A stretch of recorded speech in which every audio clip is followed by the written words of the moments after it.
What if the unassuming dime tucked in an old purse quietly carried a secret worth a small fortune? Picture a single slip of metal, barely larger than your fingernail, concealing a twist of history that could send collectors scrambling.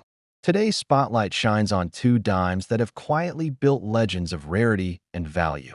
The elusive 1969 US 1 dime and its almost twin from 1995.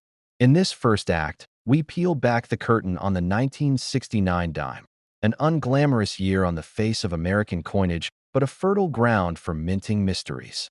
Stick around, because what I'm about to share might turn that pocket change ritual into a treasure hunt you won't forget. The story of the 1969 dime begins amid a turbulent era. The United States was deep in the space race. Vietnam War protests were in full swing, and the nation's iconography felt the pull of change. Yet the Roosevelt dime, a design first released in 1946 to honor Franklin D. Roosevelt, remained untouched. Its slender profile and torch-bearing obverse felt like constants in shifting times. Back then, the Philadelphia and Denver mints were churning out millions of these coins for everyday transactions, oblivious to the fact that a handful would soon become regarded as anomalies. Limited die wear slight planchet blemishes or subtle overstrikes. Details invisible to most fingers rifling through change would set certain 1969 dimes apart, turning them into legends among numismatists. At first glance, the 1969 dime looks familiar. Roosevelt's portrait in profile, the date neatly imprinted, and a ridged edge reminding you of its modest value. But the savvy collector knows to search for oddities.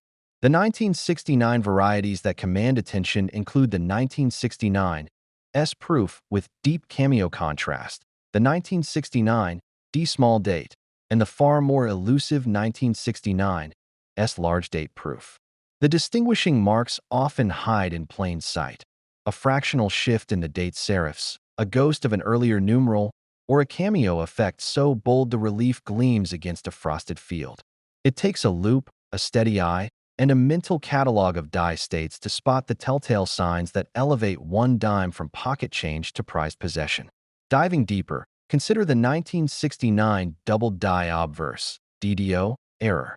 Unlike typical doubling found on worn dies, this variety shows crisp, separated outlines around Roosevelt's cheek and the word liberty.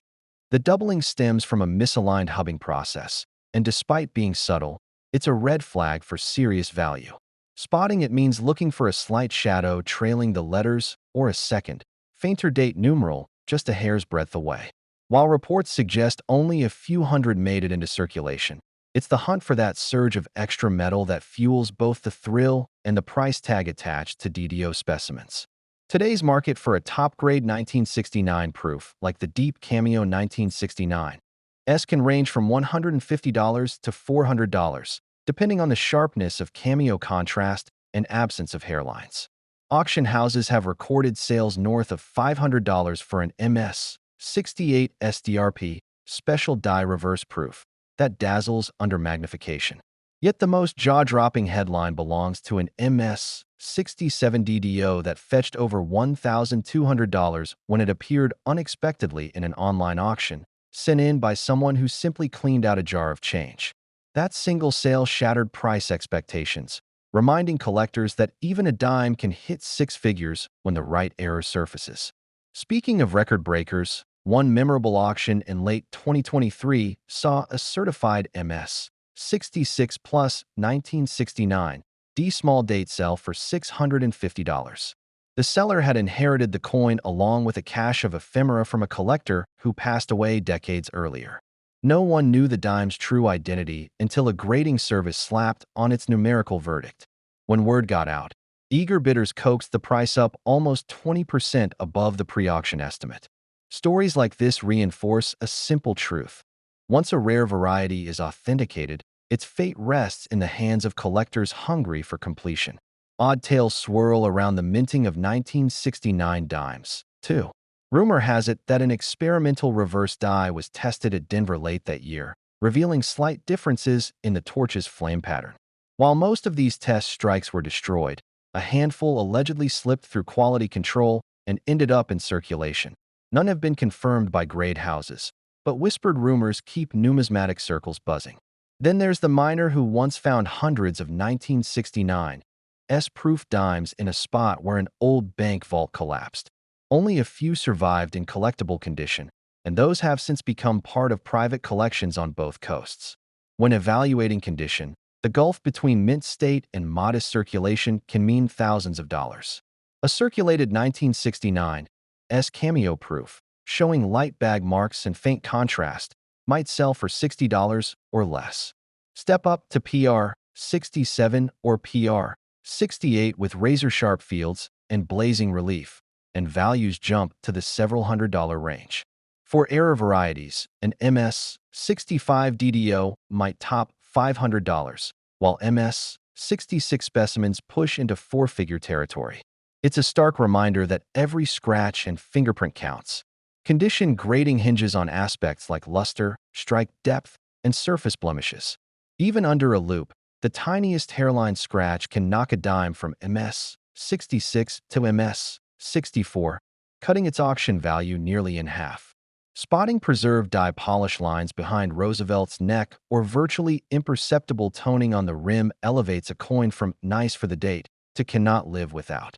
Collectors often chase those rare survivors, the ones that spent decades tucked in archival holders, untouched by jacket pockets or change purses. There's a certain magic in unearthing a top-tier 1969 dime among piles of circulated change. That moment when you see those crisp letters, that perfect rim, and maybe a whisper of doubling. Suddenly you realize you're holding a piece of minting history. And though the market ebbs and flows, the fascination with 1,969 dime varieties shows no sign of fading. Dealers and auctioneers alike watch for new discoveries, knowing that any unexpected find can rewrite price charts almost overnight. As the curtain falls on our look at the first star of the show, keep an eye on your pocket change and that dusty collection box. The next segment will unveil the 1995 dime and its own suite of rarities, errors, die cracks, and unexpected minting oddities that have collectors scrambling.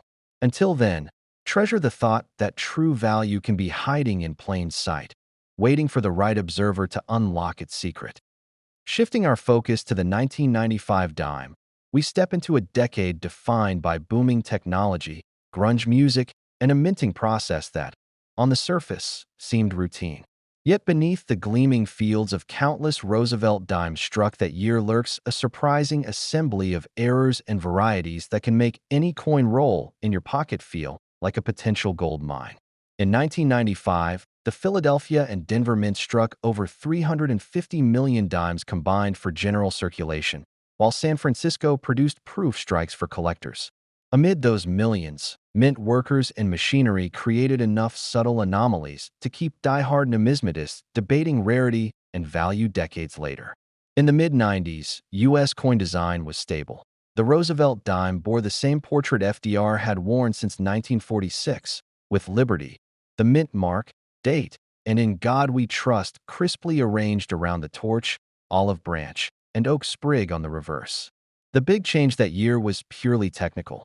A switch from manual die polishing to computer-controlled equipment at Philadelphia, intended to deliver more consistent luster and detail. Unfortunately, it also introduced an uptick in die cracks and breakage, those tiny fractures in the steel that can produce raised lines on the coin's surface. Collectors have since cataloged dozens of 1995 dimes exhibiting these quirks, from hairline die cracks running through Roosevelt's cheek to spiderweb-like breaks radiating across the reverse. One of the most sought-after 1995 varieties is the 1995 P-double die obverse DDO. Unlike the 1969 DDO, where doubling often escapes notice without magnification, the 1995 P version shows nearly a half-millimeter separation on letters of Liberty and In God We Trust, plus a slightly thickened date. Struck early in the die's life, before polishing where could blur the effect, these coins bear crisp, bold doubling that practically screams under 10 times magnification. Estimates suggest only a few hundred slipped into circulation, making any undiscovered roll a potential jackpot. In mint state grades, MS65 and above, DDO specimens routinely command between $400 and $1,000, with MS67 examples auctioning for as much as $2,200 when condition is flawless. Closely related is the 1995 P and 1995 D repunched mint mark (RPM) variety. Mint workers sometimes hand-punch the small p or d into the dime more than once, misaligning the characters slightly. On the dime's obverse, look just under the torch to spot a faint ghost of a secondary mint mark overlapping the primary letter, often shifted downward or to the side by a hair's breadth. While not as dramatic as doubling on the obverse, RPMs still excite specialists. High-grade MS66 RPMs have fetched near $300, while MS67 or better can break $500, especially when combined with cameo contrast from proof-like fields. By far the most dramatic anomalies in 1995 dimes are the various die break and die crack types, known as spider die cracks. These fractures resemble spider legs radiating from Roosevelt's neck or the rim into the fields. Some run so deep they form thin, raised ridges. Others fan out in delicate spiderweb patterns crossing the torch flame on the reverse. Collectors classify these by the crack's location and length. Rare spider A or spider B cracks, depending on whether they touch the date or encircle Roosevelt's portrait, can multiply a dime's value 5 to 10-fold compared to its face value brethren. An MS65 spider crack dime might sell for $60, while an MS67 example with a pronounced A-type crack can top $250. Beyond doubling and cracks, 1995 saw a handful of off-center strikes and broad strikes, cases where the planchet wasn't fully seated in the collar, causing the die to imprint only part of the design. Because most off-centers are relatively minor, 1 to 2 millimeters, they carry modest premiums of $15 to $50 in uncirculated grades. But extreme off-centers exceeding 15% of the design can fetch hundreds, especially when the date remains fully visible, a condition collectors label mule-like because it's so unusual. Auction records show a 20% off-center 1995 DMS64 fetching $780 in 2022. While the production of clad planchets was highly automated, occasional planchet flaws like lamination errors, where layers of the coins separate, also surface among 1995 dimes. A clean lamination error, free of additional scratches or damage, can command $30 to $70 for a single dime. Combine that with a prominent die crack or doubling, and values can climb above $200 if the variety is properly documented by a grading service. Speaking of grading, professional authentication has turned loose hundreds of intriguing 1995 dimes back into circulation. One memorable story came from a retired schoolteacher who submitted a box of circulated dimes for grading after watching a YouTube video on doubled dies. Among 500 coins, she found a single 1995 PDDO that graded MS65 upon certification and sold it for $460 to a specialist dealer. That sale created a domino effect. Other collectors rushed to check their rolls, leading to a spike in certified submissions the following quarter. Market values for pristine, regular 1995 dimes remain modest. MS65 from Philly or Denver typically trade between $4 and $7, while MS67 can reach $30 to $40 if the luster is preserved. Proof dimes from San Francisco, with their cameo contrast, see stronger premiums. PF68 DCM, Deep Cameo. Examples sell in the $120 to $180 range, and the rare PF69 can top $300. Auction records for pristine silver proof sets show the 1995 dime as the star, often bringing $200 to $250 on its own when raw from original packaging. The thrill ramps up when you consider unexpected finds.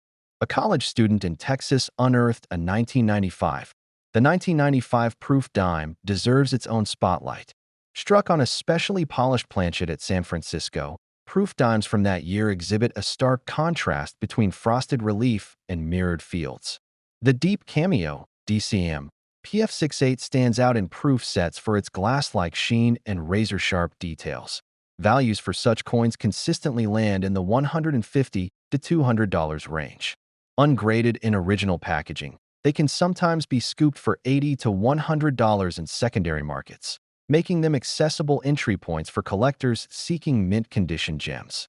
Beyond market dynamics, the 1995 dime carries cultural echoes. Its release coincided with the rise of the internet, meaning a generation of collectors discovered errors through online forums and auction catalogs rather than printed price guides.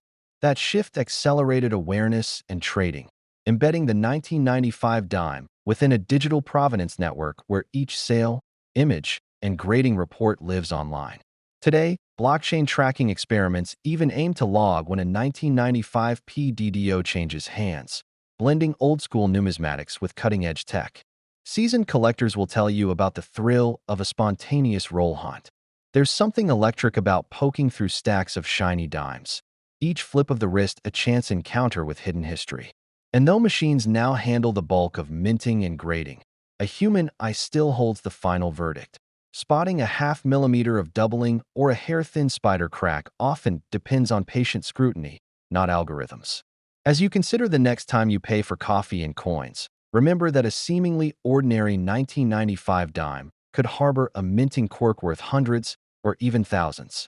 From doubled dies and repunched mint marks to die cracks, off-center inversions, and proof set perfection, this dime story is far richer than its 10-cent denomination suggests. In the final act, we'll bring both dimes, the storied 1969 varieties and the multifaceted 1995 errors, together, revealing the broader lessons they teach about rarity, condition, and the magic that turns metal into money. Let me know when you're ready for that closing scene.